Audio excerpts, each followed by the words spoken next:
Andeha hiverenantsika indray ilay fanasitranana ilay jamba hiditra amin'ny fizarana faharoa isika.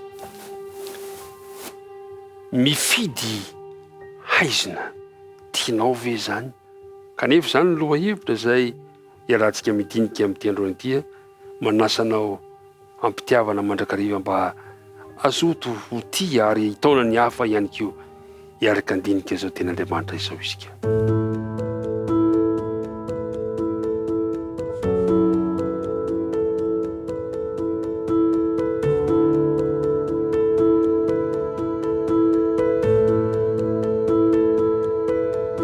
Ry mpiaino namako, ampifaliana hatrany an-trano no anolorako ny arahaba mba hampirarian-tsoa ho anao sy ny ankohonanao na hatrarantsika ity maraina ity.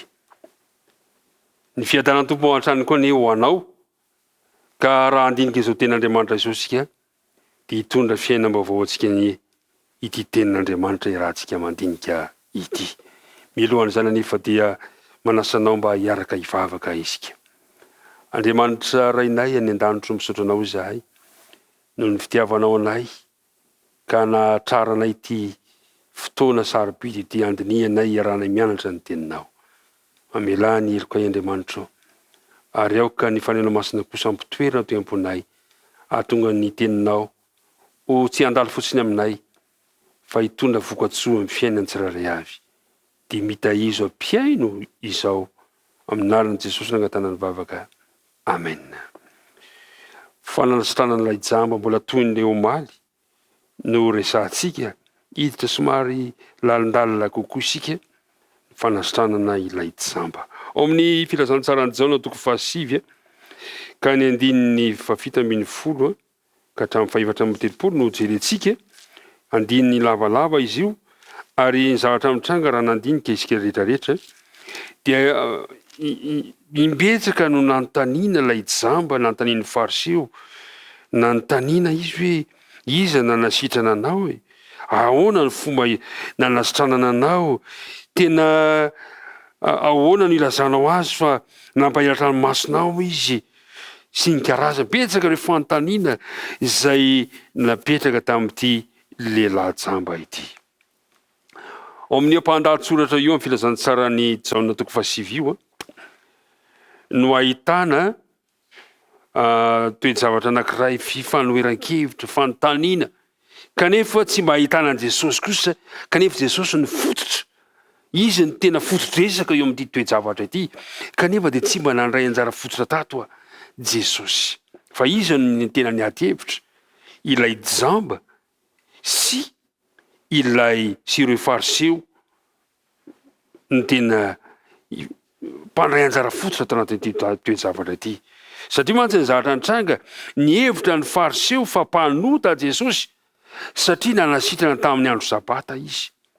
Ary dia nanaraby an'ilay lehilahy sitrana mihitsy fa tena teraka tamin'ny ota ity lehilahy jamba ity. Ao amin'ny Jaona toko 7 ka ny 9:7-10 ary voalaza aza moa fa noroany izy ireo mihitsy ilay lehilahy satria no heveriny fatoa niaraka tamin'i Jesosy.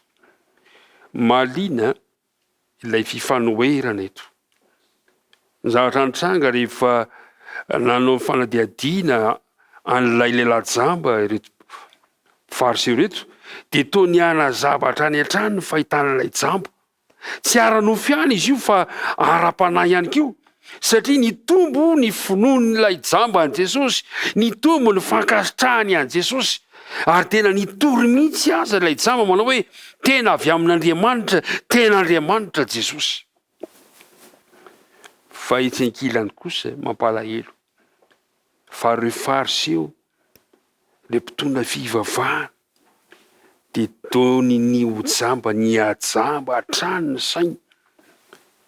Satria ny antony nifidy ny haizina izy ireo, tsy manandray ilay fahazavana izao tontolo izao izy ireo, fa nifidy ny haizina. Ka ny voalohany ny fidianany haizina dia izao, ny fisarahan-tsainy amin'i Jesosy. Ary ny faharoa dia ny tsy fahafantarana izy ireo izay niviany Jesosy. Zao no voalaza eo amin'ny fa roapolo dia hoy izy taminy, inona nataony taminao? Nantany an'ilay jamba zany le fariseo, nanahoana nge nampahiratiny masonao e? Dia namaly aza hoe izy, efa voalazako taminareo raha teo fa tsy niaino ianareo. Nahoana no te hiaino indray ianareo? Moa teo mpianany koa va ianareo? 20 dia naneva-teva azy izy ka nanao hoe, ialano mpianany fa izahay mpianatry Mosesy. Izay mahalala fa Mosesy no nitenin'Andriamanitra, fa ny amin'izany lehilahy izany tsy fantatra izy ny heviany. Mampalahelo fa lay jamba dia ny nahiratra, ny anahiratra, ny anazava ny fijery na ara-nofo na ara-panahy. Fa reto fariseo reto kosa, reto mpitondra fivavahana, reto milaza fa mipetraka amin'ny toeran'i Mosesy kosa, dia ny amaizina ny ajamba izy ireo. Re mpiara-madinika amiko, aiza amin'ireo toerana ireo no misy ahy sy ny misy anao? Tamin'ny alalan'ity fitantarana ny fankakana io no nafahan'i Jaona manambara amintsika hoe iza marina moa Jesosy. Ka nafahan'i Jaona ny laza amintsika fa i Jesosy no fahazavany izao tontolo izao.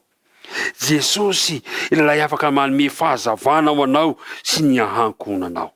Jesosy ilay afaka mampahiratra ny masonao, afaka mampahiratra ny ara-pananao. Fa ny mampatahotra dia izao, ny fahajambana mahazo ireo mpitondra fivavahana izay nikirinandrà ny mazava teo anatrehany. Ary izao no toy n'ilay tantara, izao no voalaza lety eo amin'ny 19.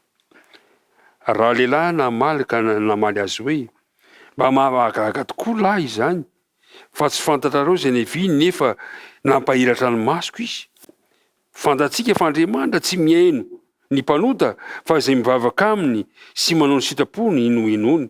Hatr'izay dia tsy mbola rehefa nisy nampahiratra ny masony izay teraka jamba. Tena nilaza mihitsy ilay jamba. Fa tena avy amin'Andriamanitra Jesosy. Tena amin'ny 19 dia nandre fa efa noroahany raha lehilahy, ary rehefa nahita azy izy dia nanao hoe, mino ny zanak'Andriamanitra va ianao? Ary raha lehilahy namaly ka nanao taminy hoe, iza moa izy tompoko no inoko azy? O Jesosy, efa nahita azy ianao, sady izay miresaka aminao no izy. Ary hoy izy, tompoko, mino aho, dia nikohaka teo anatrehany izy. Namako malala isany, Jesosy lay fahazavana ho antsika, mino ve ianao? Mitondra anao any amin'ny fiankohofana ve ny fahafantarana ho an' Jesosy ho fahazavana izao tontolo izao amin'ity androany ity? Sa hitondra anao amin'ny hoe hifidy ny aizina ka hitoy ny fahajambana? Mampahery anao aho, ty hitarika ny sainao aho, ty hitondra fanapahan-kevitra aho, andao isika hifidy an' Jesosy ilay fahazavana izao tontolo izao. Fa rehefa mifidy an'i Jesosy fahazavanao ianao, dia iamazava ny fahitanao, tsy ara-nofo ihany, fa indrindrandrindra ara-panahy keo. Dia mirary tontolo andro mahafinaritra ao anao indray amin'ity androany ity, ny tompony hombanao. Koa andeha hivavaka isika maranantsika izao fotoana izao. Andriamanitra rainay izay any an-danitro, misaotra anao indray izahay fa afaka nandinika ny teninao.